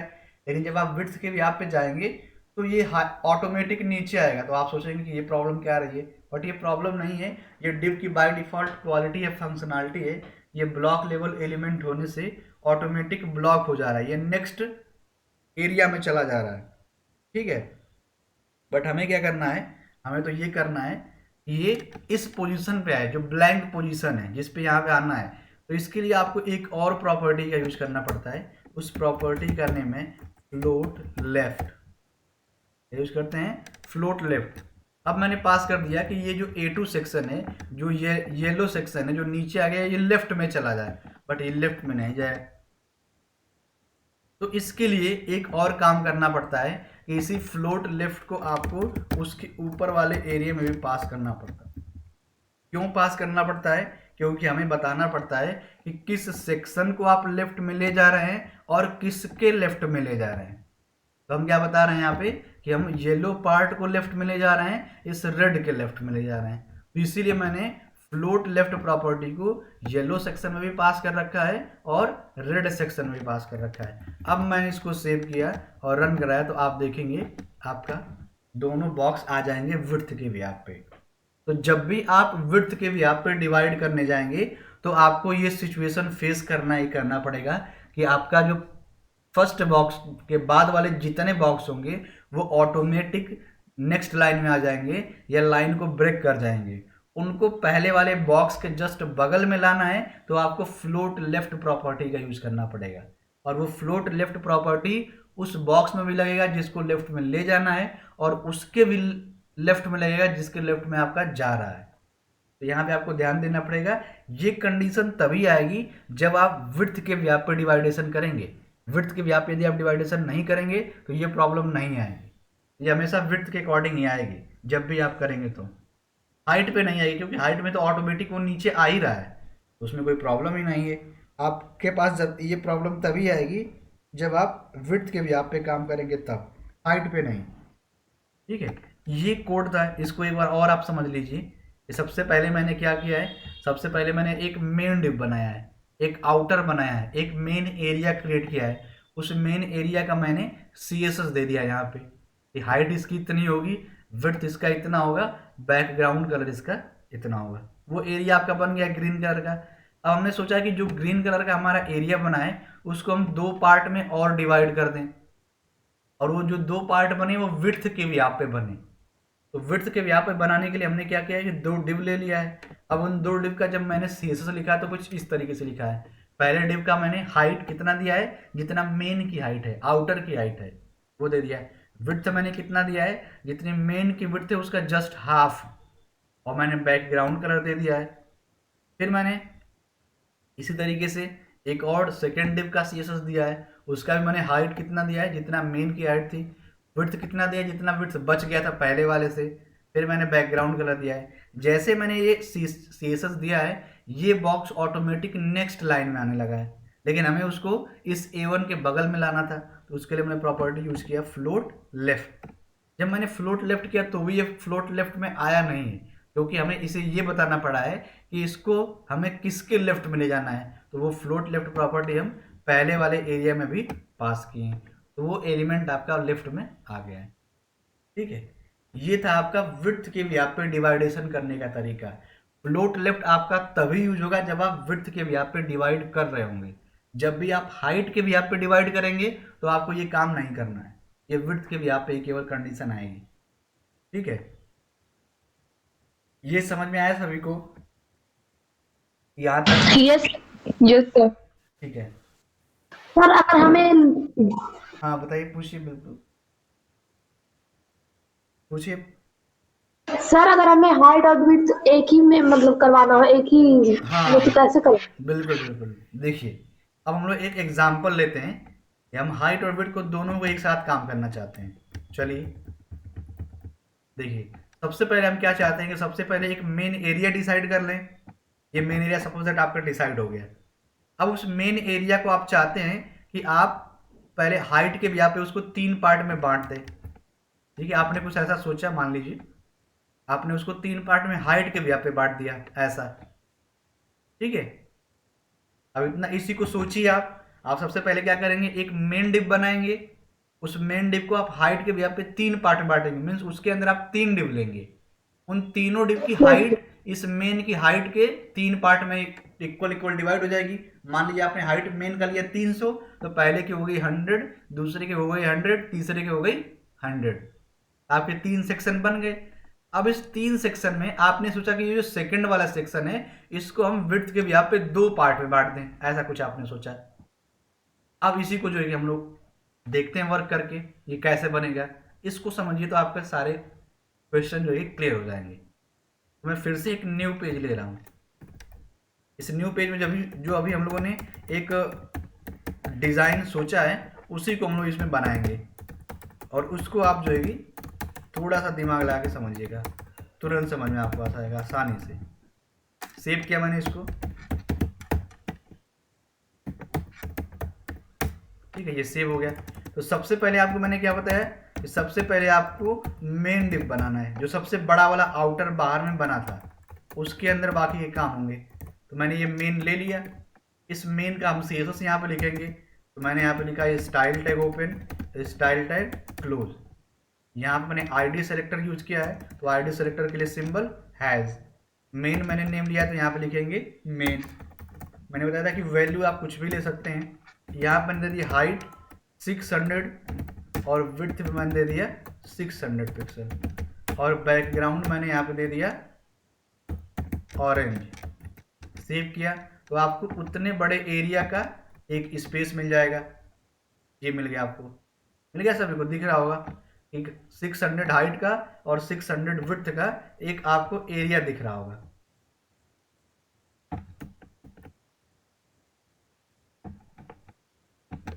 ठीक है, ये दिख रहा है आपको। अब इसको पहले हमें हाइट के ब्याह पे 3 पार्ट में बांटना है, इसके ब्याह पे, हाइट के ब्याह पे। तो आपको हाइट के ब्याह पे कुछ सोचना है नहीं कि इसमें फ्लोट लेफ्ट लगेगा क्या लगेगा। तो 3 पार्ट बनाना है, तो हम पहले 3 पार्ट वो बना लेंगे। तो मैंने 3 पार्ट बना लिया। पहला बना लिया ए, दूसरा बना लिया बी, तीसरा बना लिया सी। ए हो गया, बी हो गया और ये सी हो गया। अब इस ए और बी और सी का जो CSS लिखा जाएगा उस चीज़ को आपको ध्यान देना है। इस मेन के अंदर हैं ये तीनों, क्योंकि मेन डिवाइड हो जा रहा है। तो मेन के अंदर मैं गया था, ABC 3 लिया। अब ये जो ए बी और सी लिखे जाएंगे वो आपके इस मेन की हाइट के ब्याह पे लिखे जाएंगे, क्योंकि आप हाइट के ब्याह पे डिवाइड करने जा रहे हैं। तो इस मेन का जो विड्थ होगा वो इनका पूरा विड्थ होगा, बट जो हाइट होगा वो बटेगा।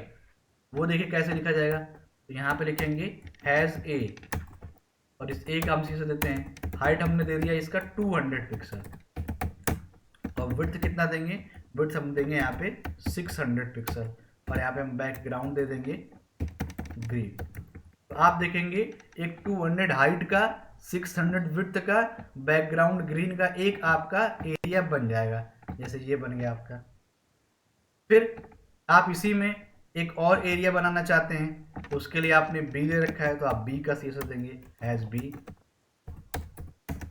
तो मैंने यहाँ पे दिया हाइट, हाइट मैंने दे दिया 200 पिक्सल, विड्थ मैंने यहाँ पे दे दिया 600 पिक्सल और यहाँ बैकग्राउंड मैंने दे दिया दिस। आप देखेंगे आपका एक और बॉक्स बन जाएगा। ठीक है, अब मैं तीसरा बॉक्स आपका बच जरूर गया, लेकिन इसको भी बनाना पड़ेगा।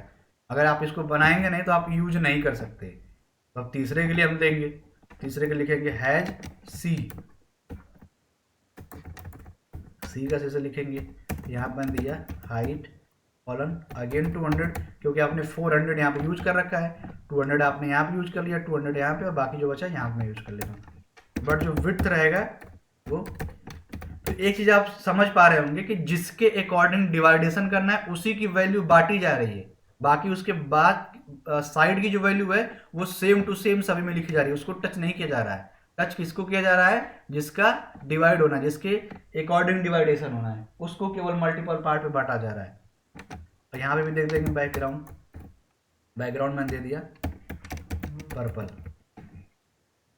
सेव किया मैंने, इसको रन कराया तो ये रन हुए। ये 3 पार्ट आपके हाइट के भी यहाँ पे बट गए। अब इस येलो सेक्शन को हमें विड्थ के भी यहाँ पे डिवाइड करना है। आप यहाँ पे अगर आप आते हैं अपने कोड पे तो ये देखिए सेकंड वाले पार्ट को विड्थ के भी यहाँ पे, वो भी 2 सेक्शन में।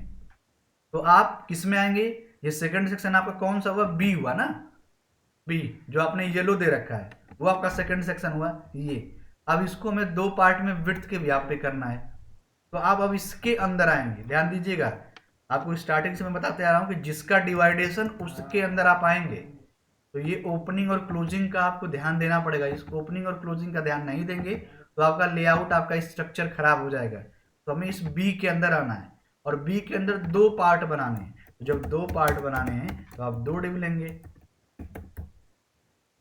पहले का मैंने सपोज ले लिया B1 और सेकेंड का मैंने ले लिया B2, ये B2। ठीक है, एक मैंने ले लिया B1 और एक का मैंने ले लिया B2।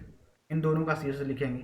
किसके यहाँ पे लिखेंगे, तो इस B के अकॉर्डिंग लिखेंगे और B के इस विड्थ के अकॉर्डिंग लिखेंगे। मीन्स विड्थ बटेगा, हाइट नहीं बटेगा, हाइट एज इट इज रहेगा।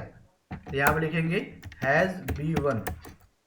इस B1 की हाइट जो है वो B की हाइट के इक्वल होगी, क्योंकि विड्थ पे डिवाइड हो रहा है ना। तो 200 पिक्सल। अब जो विड्थ है वो हो जाए आपका 300 पिक्सल। और यहाँ पे बैकग्राउंड दे देते हैं, तो आप देखेंगे आपका एक सेक्शन बन जाएगा।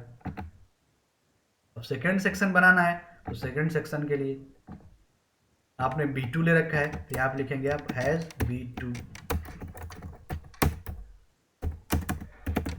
Height 200 pixel, width column 300 pixel, background column क्या कलर का नेम दिया जाए, स्काई ब्लू। अब क्या होगा कि आपको पता है कि जैसे आप विड्थ के व्याप को डिवाइड करेंगे, जो सेकंड डिवीजन होगा आपका विड्थ का, वो ऑटोमेटिक नीचे आ जाएगा। ठीक है, नीचे इस पर्पल के वो पीछे चला गया है, इसीलिए नहीं आ रहा है। तो हमें क्या करना पड़ेगा, हमें फ्लोट लेफ्ट करना पड़ेगा। तो फ्लोट लेफ्ट के लिए आपको यहाँ पे प्रॉपर्टी लिखनी पड़ेगी फ्लोट लेफ्ट, और यही प्रॉपर्टी उसके ऊपर लिखनी पड़ेगी, क्योंकि हमें स्काई ब्लू को लेफ्ट में लाना है और इस रेड के लेफ्ट में लाना है। तो लेफ्ट और लेफ्ट दोनों में लिखा जाएगा। अब देखेंगे तो आपका स्काई ब्लू वहाँ पे आ जाएगा। तो इस तरीके से आप किसी एक पार्ट में हाइट विड्थ का भी यूज कर सकते हैं। बस आपको थोड़ा सा प्रोसेस का ध्यान देना पड़ेगा कि वो प्रोसेस चलेगा कैसे, और आपको माइंड में सेट रखना होगा कि जब भी हम विड्थ के व्याप पे डिवाइड करेंगे, हमको दोनों में फ्लोट लेफ्ट यूज करना ही करना है। एक फ्लोट लेफ्ट उसमें यूज करना है जिसको हम लेफ्ट में ले जा रहे हैं, और एक फ्लोट लेफ्ट उसमें यूज करना है जिसके लेफ्ट में ले जाना है। और यदि आप हाइट के व्याप पे करते हैं तो आपको आंख बंद करके कुछ भी नहीं सोचना है, आपको बस केवल और केवल यहाँ पे जो वैल्यू है 200 पिक्सल 300 पिक्सल वो कैलकुलेट करके लिखते जाना है। अब जब आप बात आती है नीचे HTML में, तो यहाँ पे आप केवल और केवल ध्यान देंगे कि जो डिव की ओपनिंग है, यहाँ पे आप टैप करेंगे तो उसकी क्लोजिंग भी दिखा देता है, वो प्रॉपर ओपन और क्लोज है कि नहीं, उसी के अंदर लिखा गया है जिसके अंदर हमें डिवाइडेशन करना है या नहीं करना है। तो इस चीज़ का आपको, इस पॉइंट का आपको जरूर ध्यान देना है कि आप कैसे डिवाइड करेंगे, आप कैसे बनाएंगे। ठीक है, ये समझ में आया?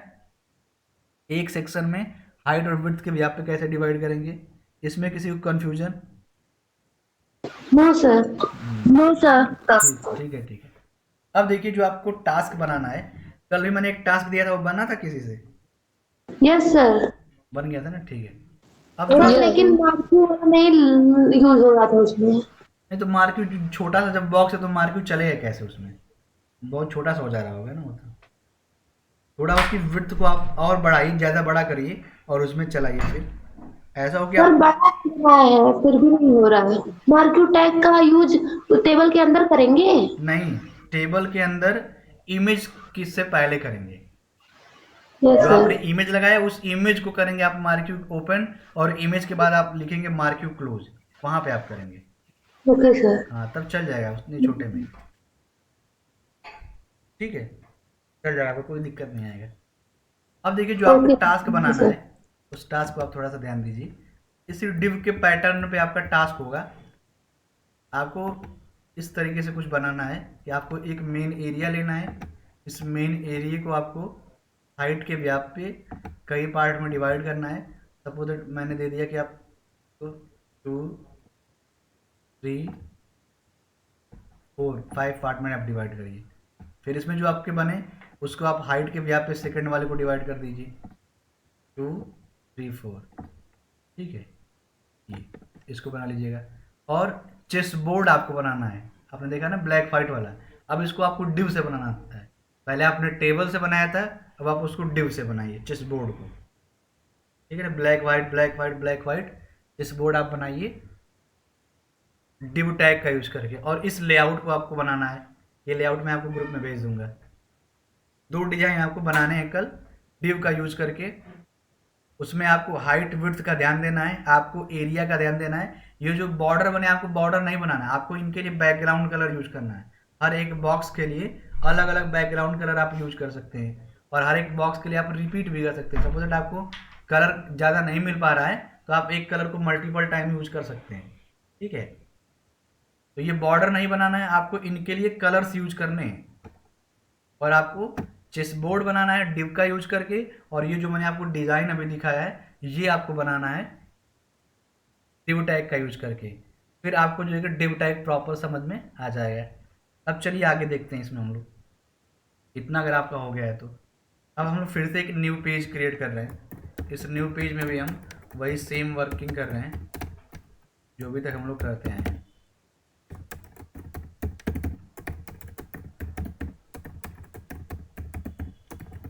इसको मैंने सेव किया।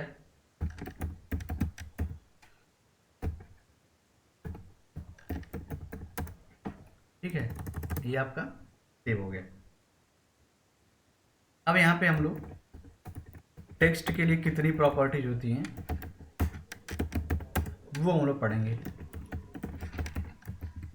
किसी भी टेक्स्ट के लिए कितनी प्रॉपर्टी होती है। तो मैंने इसको रन कराया, यहाँ पे आपका टेक्स्ट वो विजुअल हो जाएगा, ये टेक्स्ट आपको दिख रहा है। अब आपने देखा होगा कि ये टेक्स्ट आपका बाय डिफ़ॉल्ट बहुत छोटा दिख रहा है। इस टेक्स्ट को बड़ा करने के लिए अभी तक आपने एक टैग पढ़ा था बिग टैग, लेकिन वो भी बहुत ज़्यादा इसकी साइज को इंक्रीज नहीं कर पा रहा था। आप चाहते हैं कि ये इसका टेक्स्ट काफ़ी बड़ा हो, आपके किसी दिए गए नंबर के अकॉर्डिंग हो, या आप जैसा सोच रहे हो उतना बड़ा ये टेक्स्ट हो। तो आपकी सोच के अकॉर्डिंग अगर हमें किसी टेक्स्ट की साइज बढ़ानी हो तो हम क्या करेंगे, तो उसके लिए हम लोग लिखेंगे CSS। उस CSS में हम लोग लिखने जा रहे हैं इंटरनल CSS, और उस इंटरनल CSS में हम लोग यूज कर रहे हैं टैग सेलेक्टर, मीन्स डायरेक्ट हमने टैग का नाम दे दिया है। तो किसी भी टेक्स्ट की साइज को बढ़ाने के लिए हम लोग प्रॉपर्टी यूज करते हैं फॉन्ट माइनस साइज। क्या प्रॉपर्टी यूज करते हैं? फॉन्ट माइनस साइज, और उसमें पास करते हैं नंबर ऑफ वैल्यू। जितनी ज़्यादा आप वैल्यू देंगे उतना बड़े साइज का आपका टेक्स्ट दिखेगा। जब मैंने दिया 50 पिक्सल तो 50 पिक्सल का दिख गया। 100 पिक्सल में पास करता है तो वो 100 पिक्सल साइज का आपका टेक्स्ट विजुअल होता है। ठीक है, तो वो आप अपने माइंड पे सोचेंगे कितना बड़ा आपको बनाना है। फिर यदि आपको किसी टेक्स्ट का कलर देना हो तो उसके लिए CSS में कलर प्रॉपर्टी बनी हुई है। कलर का आप नेम दे देंगे तो आपके टेक्स्ट का कलर चेंज हो जाएगा। ये देखिए आपके टेक्स्ट का कलर चेंज हो गया। मैं अपने स्क्रीन को थोड़ा सा जूम कर रहा हूँ आपको दिखने के लिए। फिर आपको यदि किसी टेक्स्ट को बोल्ड करना हो तो आप दो टैग यूज कर रहे थे। कौन कौन से टैग यूज कर रहे थे बोल्ड करने के लिए? आप सभी ने दो टैग पढ़े थे। बी और स्ट्रॉन्ग। हाँ, बी और स्ट्रॉन्ग टैग। बट आप सोचिए कि आपके पास पी टैग के अंदर टेक्स्ट लिखा हुआ है, उसको बोल्ड करना है, तो आपको क्या करना पड़ेगा? इस पी टैग के अंदर आकर के फिर से एक बी टैग या स्ट्रॉन्ग टैग को यूज करना पड़ेगा। इस तरीके से आपके टैग के अंदर टैग होंगे। बट इसके लिए, इसके सॉल्यूशन के लिए कि टैग के अंदर टैग ना लिखे जाएं, किसी भी टेक्स्ट को बोल्ड किया जा सके, प्रॉपर्टी बनाई गई। प्रॉपर्टी का नेम है फॉन्ट माइनस वेट प्रॉपर्टी। इसकी वैल्यू होती है बोल्ड। आप उस टेक्स्ट को बोल्ड कर सकते हैं जैसे ही।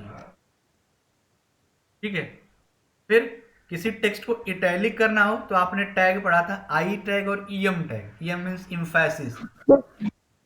वही सेम यहाँ पे स्ट्रक्चर है कि अगर आपको इसके टेक्स्ट को इटैलिक करना है, पैराग्राफ के अंदर लिखे टेक्स्ट को या H1 के अंदर लिखे टेक्स्ट को, उसको इटैलिक करना है, तो आपको यहाँ पे आकर के फिर से आई और EM को यूज करना पड़ेगा। तो उसके लिए एक प्रॉपर्टी बना दी गई। प्रॉपर्टी का नेम है फॉन्ट माइनस स्टाइल। इसकी वैल्यू है इटैलिक। तो आप देखेंगे कि आपका ये टेक्स्ट इटैलिक हो गया। ठीक है, फिर आपको अगर किसी टेक्स्ट के नीचे अंडरलाइन लाना हो तो आपने पढ़ा था यू टैग और INS टैग। यू अंडरलाइन ला रहा था और INS टैग भी आपके टेक्स्ट के नीचे अंडरलाइन ला रहा था। बट पी के अंदर लिखे, पैराग्राफ के अंदर लिखे टेक्स्ट को अंडरलाइन लाना है तो उसके लिए आपको यूज करना पड़ेगा प्रॉपर्टी। प्रॉपर्टी का नेम है text minus decoration. Text minus decoration, इसकी वैल्यू होती है अंडरलाइन। तो आप देखेंगे उस टेक्स्ट के नीचे एक अंडरलाइन आ जाएगी ये। अब यही टेक्स्ट के ऊपर आपको लाइन लाना हो तो उसके लिए भी प्रॉपर्टी बनी हुई है। उसके लिए भी आपकी प्रॉपर्टी ये सेम है, बट जो वैल्यू है वो है आपकी ओवरलाइन। क्या है? Text minus decoration overline. तो ये ऊपर आ जाएगी। फिर आपने एक और टैग पढ़ा था कि किसी टेक्स्ट को बीचों बीच क्रॉस करना है, तो आपने पढ़ा था डेल टैग, S टैग और स्ट्राइक टैग। 3 टैग पढ़े थे जो आपके टेक्स्ट को क्या कर रहे थे? बीचों बीच क्रॉस कर दे रहे थे। उसके लिए भी प्रॉपर्टी बनी हुई है कि आप किसी अनदर टैग का यूज करिए और टेक्स्ट को बीचों बीच क्रॉस कर दीजिए। तो प्रॉपर्टी आपकी सेम है टेक्स्ट माइनस डेकोरेशन, बट जो वैल्यू है वो है आपकी लाइन माइनस ट्रू। ये प्रॉपर्टी, ये क्या करेगा? ये टेक्स्ट को आपको बीचों बीच क्रॉस कर देगा। फिर यदि आप चाहते हैं कि जो आपका टेक्स्ट है ये आपका ये जो लाइन आ रहा है, अंडरलाइन आ रहा है, ओवरलाइन आ रहा है, इसको बीचों बीच क्रॉस कर रहा है। अगर आपको इसके कलर को चेंज करना हो, बाय डिफॉल्ट कलर क्या आ रहा है, जो आपके टेक्स्ट का कलर है वही आ रहा है, लेकिन आपको इसका कलर चेंज करना हो लाइन का, तो आप क्या लिखेंगे, प्रॉपर्टी, प्रॉपर्टी होगी आपकी text minus decoration minus colour, colon colour का नाम, तो मैंने दिया कलर ब्लू। तो आप देखेंगे जो आपकी लाइन आ रही है उससे कलर चेंज हो जाएगा। फिर आपके पास मान लीजिए लाइन पहले से आ रही है, आप लाइन को हटाना चाहते हैं, आप नहीं चाहते कि लाइन आए, तो उसके लिए भी आपके पास प्रॉपर्टी है same, text minus decoration, but इसकी जो वैल्यू है वो है नन। ठीक है, तो जब आप एंकर टैग का यूज कर रहे थे तो आपने देखा था कि ऑटोमेटिक अंडरलाइन आ जा रहा था AHREF पे, जब आपने यूज किया था तो उस AHREF का यूज करते ही जो अंडरलाइन आ जा रहा था, उस यदि अंडरलाइन को हटाना है, आपको नहीं रखना है, तो आप यूज करेंगे प्रॉपर्टी टेक्स्ट माइनस डेकोरेशन, और जिसकी वैल्यू आप पास करेंगे नन। नन जैसे ही आप पास करेंगे, आपके उस टेक्स्ट से अंडरलाइन वहां से रिमूव हो जाएगा, हट जाएगा। ठीक है, फिर यदि आपको किन्हीं दो वर्ड के बीच में स्पेस देना हो, दो वर्ड के बीच में, यहाँ पे जो फॉर टेक्स्ट और प्रॉपर्टी दिख रहा है, इनके बीच में स्पेस आ जाए, तो आपने क्या कोड यूज किया था, तो बता पाएगा? दो वर्ड के बीच में, सर एम्परसेंड हाँ हाँ, राइट राइट, हम लोगों ने यूज किया था एम्परसेंड NBSP सेमी कॉलन, इसका यूज करके एक सिंगल स्पेस दे रहे थे। देन सेकंड हम लोगों ने यूज किया था एम्परसेंड ENSP, इसका यूज करके हम लोग दो स्पेस दे रहे थे। और थर्ड हम लोगों ने यूज किया था एम्परसेंड EMSP, इसका यूज करके हम लोग 4 स्पेस दे पा रहे थे। देन हम लोगों ने एक टैग भी यूज किया था HTML5 का प्री टैग, जिसका यूज करके प्री फॉर्मेटेड हम लोग स्पेस दे पा रहे थे, बट वहाँ पे थोड़ा सा कॉम्प्लेक्स था, हमें उतने ज़्यादा कोड लिखने पड़ते थे। तो इसके लिए CSS में इसको आसान करने के लिए प्रॉपर्टी बना दी है। प्रॉपर्टी आपकी वर्ड माइनस स्पेसिंग, और यहाँ पे आपको वैल्यू पास करना है, जितना स्पेस देना है। मैंने पास कर दिया 10 पिक्सल, तो आप देखेंगे उन वर्ड के बीच में 10 पिक्सल का स्पेस हो जाएगा।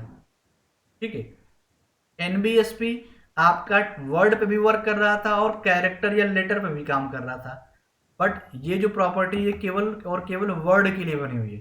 अगर आपको कैरेक्टर के बीच में स्पेस देना हो, लेटर के बीच में स्पेस देना हो, तो उसके लिए अलग प्रॉपर्टी है। उस प्रॉपर्टी का नेम है लेटर माइनस स्पेसिंग।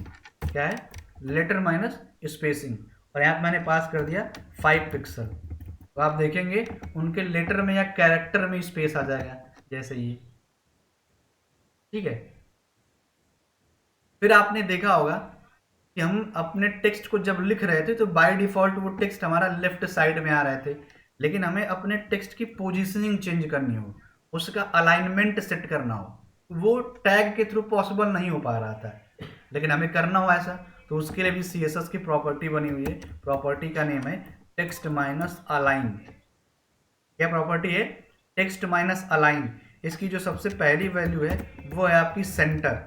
सेंटर का यूज करने से आपका टेक्स्ट सेंटर में चला जाएगा। इसकी जो सेकंड वैल्यू है वो है आपकी राइट। इसका यूज करने से आपका टेक्स्ट राइट को चला जाएगा, जैसे ये। इसकी जो थर्ड वैल्यू है, जो बाय डिफॉल्ट वैल्यू है, वो है आपकी लेफ्ट।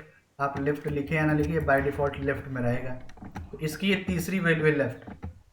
इसकी एक और वैल्यू है जो फोर्थ नंबर वैल्यू है, वो है आपकी जस्टिफाई। क्या है? जस्टिफाई। जस्टिफाई यूज करने से क्या होता है कि आपके टेक्स्ट मैनेज्ड वे में रहते हैं, तो अभी आपको ये जस्टिफाई दिखेगा नहीं क्योंकि उतना ज़्यादा टेक्स्ट नहीं है। ठीक है, तो आगे हम लोग पढ़ेंगे तो जस्टिफाई का वर्क देखेंगे। तो टेक्स्ट माइनस अलाइन की 4 वैल्यूज हैं, सेंटर, राइट, लेफ्ट और जस्टिफाई। इनका यूज करके आप अपने टेक्स्ट का अलाइनमेंट सेट कर सकते हैं, उसको लेफ्ट राइट जस्टिफाई कर सकते हैं।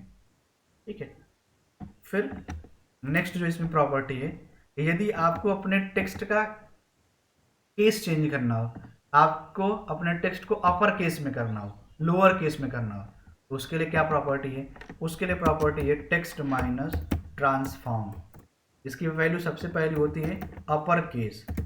अपर केस में कर देंगे तो आपके जो टेक्स्ट हैं वो अपर केस में दिखने लगेंगे, सब कैपिटल लेटर में दिखने लगेंगे।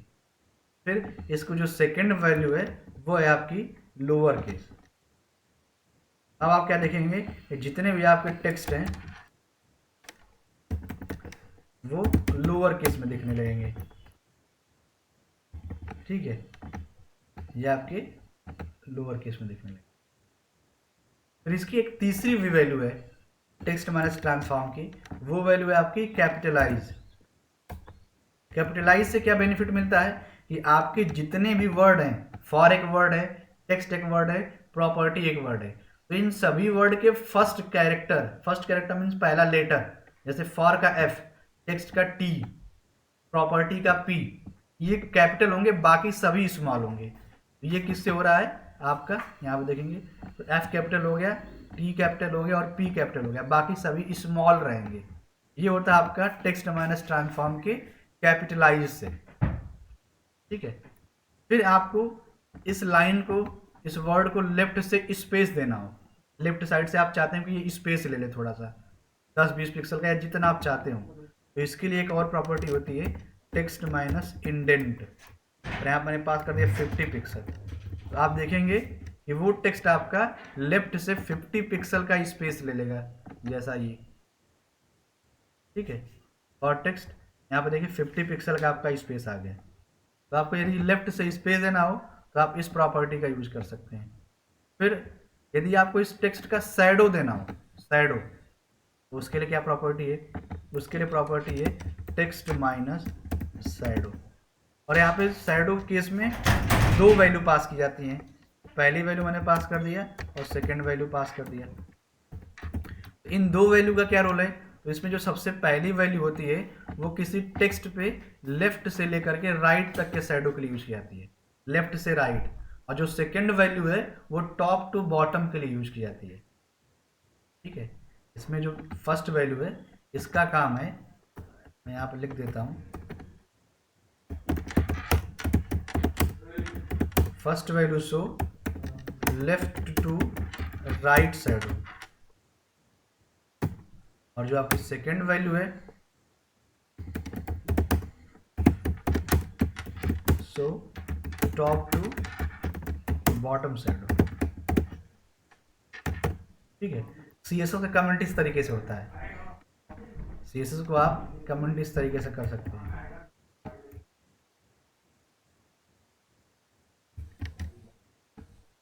ठीक है। ये अब आप शैडो का कलर भी चेंज करना चाहते हो तो यहीं पे आप कलर का नेम दे देंगे, आप क्या देख पाएंगे कि आपके शैडो का कलर चेंज हो जाता है, ठीक है। इतना समझ में आया सभी को। तो इतनी प्रॉपर्टीज होती हैं किसी टेक्स्ट के स्टाइलिंग को चेंज करने के लिए। कलर, सर हाँ पूछिए। सर अंडरलाइन और ओवरलाइन साथ में नहीं आ सकता? आ सकता है, देखिए,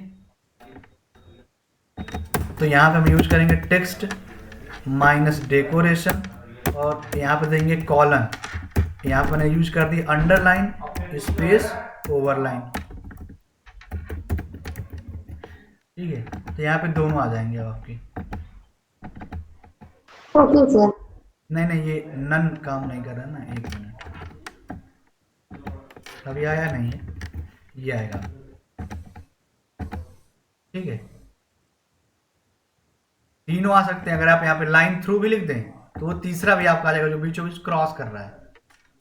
दोनों को एक साथ बस लिखना पड़ेगा, टेक्स्ट माइनस डेकोरेशन कॉलन, जो अंडरलाइन और ओवरलाइन हम लोग अलग अलग यूज करके लिखे थे उनको आपको एक साथ लिख देना है बस, दोनों आ जाएंगे आपके एक साथ।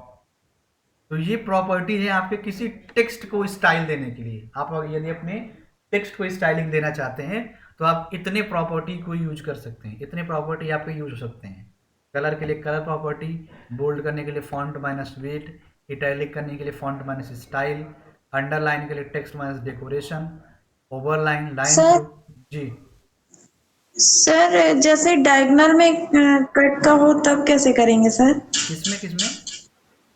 सर जो लिखा हुआ है सर उसको डायगोनल में अगर कट करना हो तो कैसे करेंगे? नहीं तो वो तो बॉर्डर रेडियस पढ़ेंगे ना, अभी आगे आएगा आपका, ओके सर।